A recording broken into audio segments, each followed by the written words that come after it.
Spotify ads.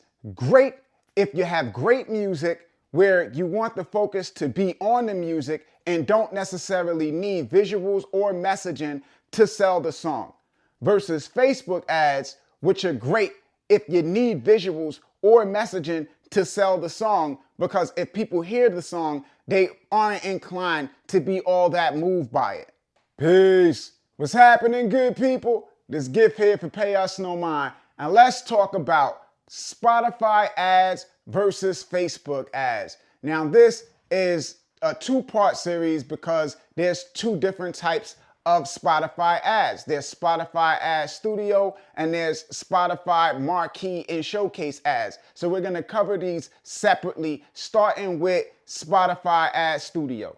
Now, the first thing here is objective and optimization. Your objective with an ad is what you want the ad to do. Do you want it to get clicks? Do you want it to get streams? What's the goal of the ad? And your optimization is the ad improving its ability to achieve the goal, to achieve the objective, to get you more clicks, to get you more streams. That's what the optimization is. The objective for most artists is getting people to stream their music. That's what they want. And in particular, Spotify streams. They want people to stream their music on Spotify because they want to trigger that glorious algorithm, maybe get on an editorial playlist, something to that extent, because everybody understands Spotify to be a very combustible platform. So that's what the goal is. So what you need to look at is what kind of objectives you can set on the platforms. Facebook versus Spotify from the standpoint of the objectives you can set, because the objectives is what kind of dictates the ad's ability to optimize. So let's take a look at objectives.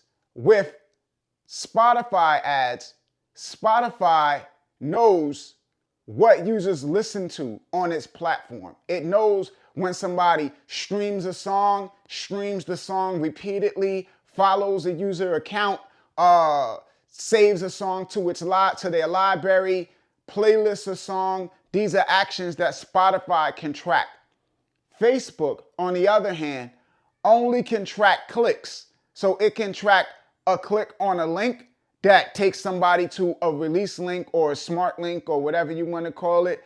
Or it can track a click on a link that takes someone to a platform directly. Like if you have a direct link to Spotify as your ad destination, then it can track clicks there. But that's all Facebook can track is clicks. It does not know what happens when somebody gets to Spotify. So Facebook cannot optimize an ad to get you more streams. It can optimize an ad to get you more clicks to a streaming platform, but it can't optimize an ad to get you more streams. So you can get people to Spotify, but what happens when they get there is a blind spot, and that can be counterproductive because when people get there, they could skip the song within the first 30 seconds, and that is a negative action. That will have a negative impact on the performance of your music on Spotify because it sends a signal to the algorithm that the people that listen to the song don't like the song,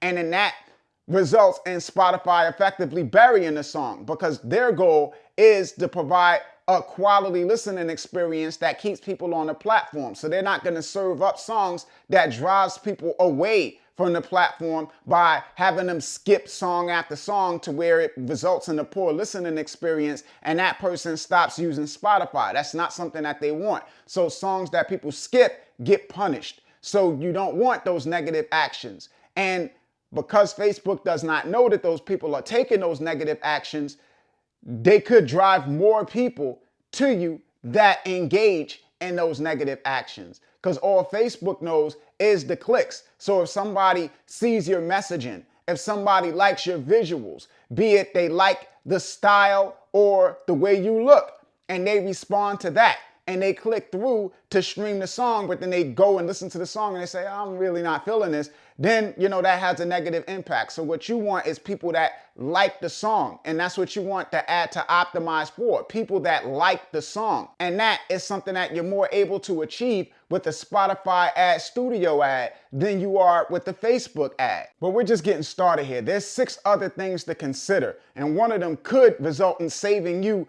hundreds of dollars. So if you want to further explore this topic of Facebook versus Spotify ads, make sure you join us on Substack. It's a link in the description box.